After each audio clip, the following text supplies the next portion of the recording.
Hello everybody, this is Samantha and welcome back to my channel. Today I have a much better speed build for y'all, one that is way more cohesive, one that is actually peaceful. So I'm very excited to get this started and show you what I'm doing. This is going to be the main amusement park ride area of Beanville Amusement Park. So I'm very excited. This is one of the first areas that you see coming into the island off to the right. There used to be a blue set of apartment complexes there, but they really blocked the view of resident services. So I really wanted something where you could see that a little bit better, or the area was more cohesive with resident services. And here you'll see that I've laid out all of the items that I want to use for this build. I definitely don't use all of them, and I certainly do not use the giant elephant. I wish that I had, but it just doesn't fit. It's huge. That thing's massive. I'm going to find a way to use it all over this island. I just haven't found it yet. So here I am, getting excited. This is the area that I have mapped out. I've kept the floor with that Funfetti Brick custom code. I really enjoy that one, brings a lot of those pastel colors in. And here I am going through and picking up all the items that I intend on using for this build. Of course, the Ferris wheel and the teacup ride.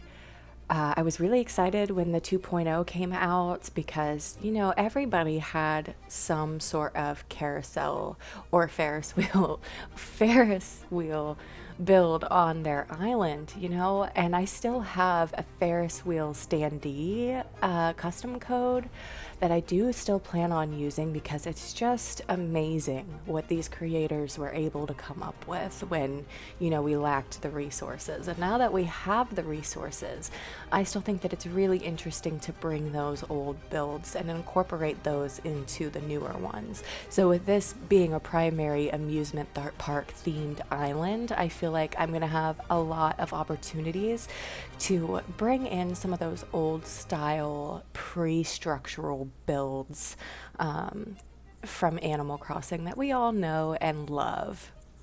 And so here I am just trying to figure out where I want each of these rides to lay in this space where it's not perfectly rectangular or perfectly square.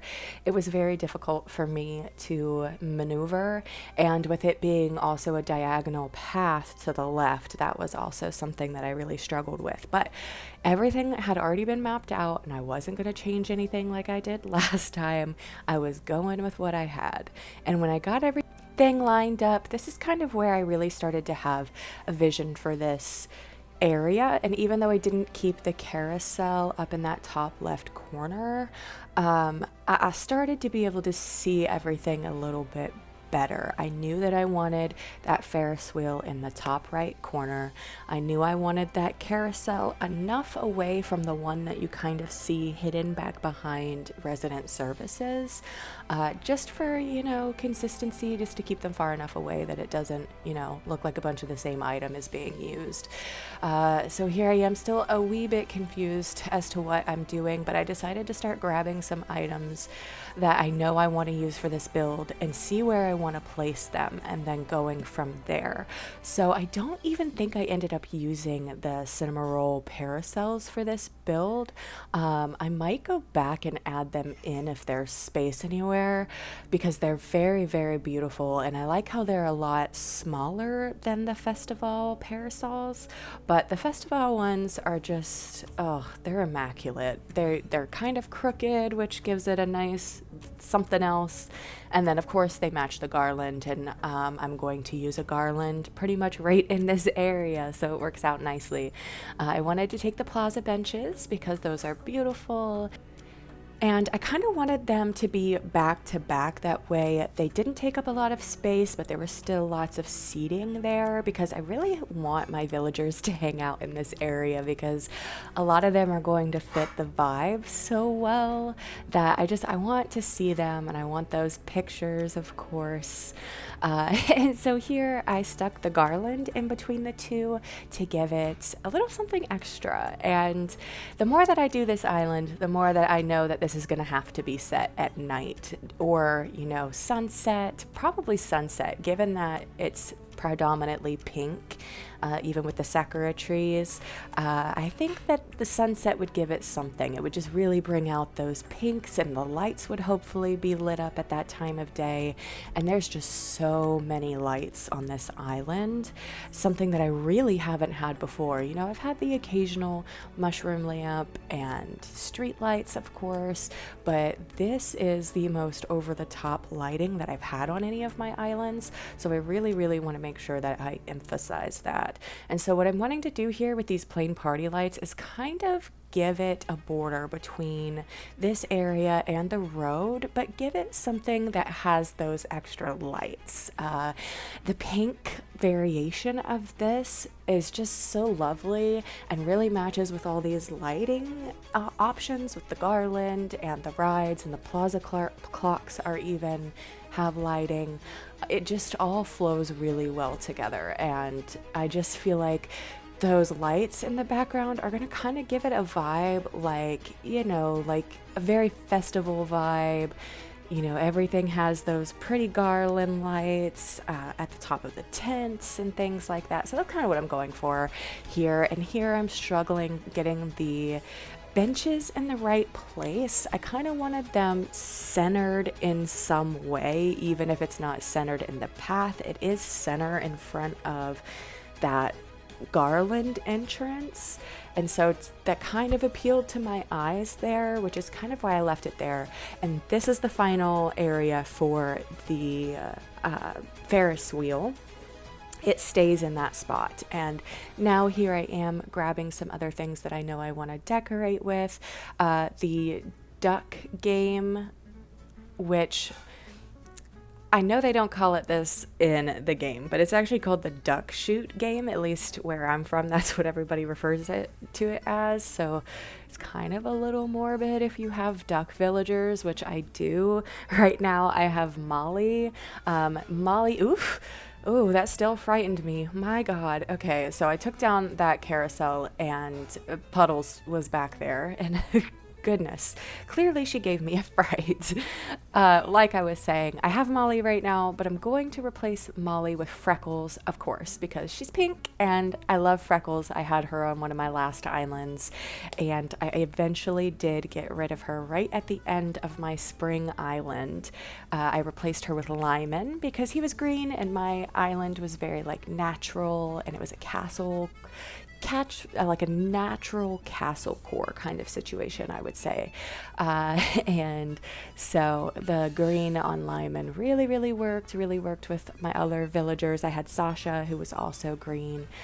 But I also had, villagers who were a little unexpected. Like I felt like Tia was a little unexpected for that island. So here, you can see I finally have vision for this area.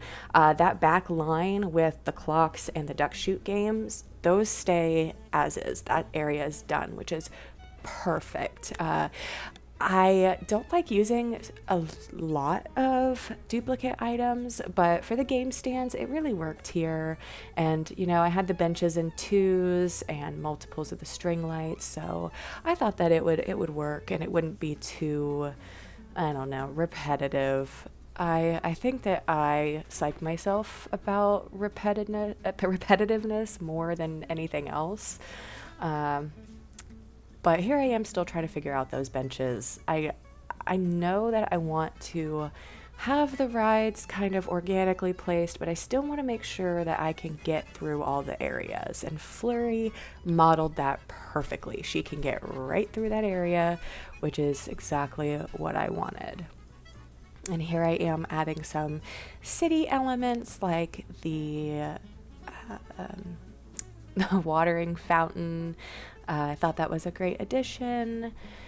And of course I have that silver trash can over in the right hand corner, and that does become its own part of the build just because it gives it a little bit more of that organic feeling.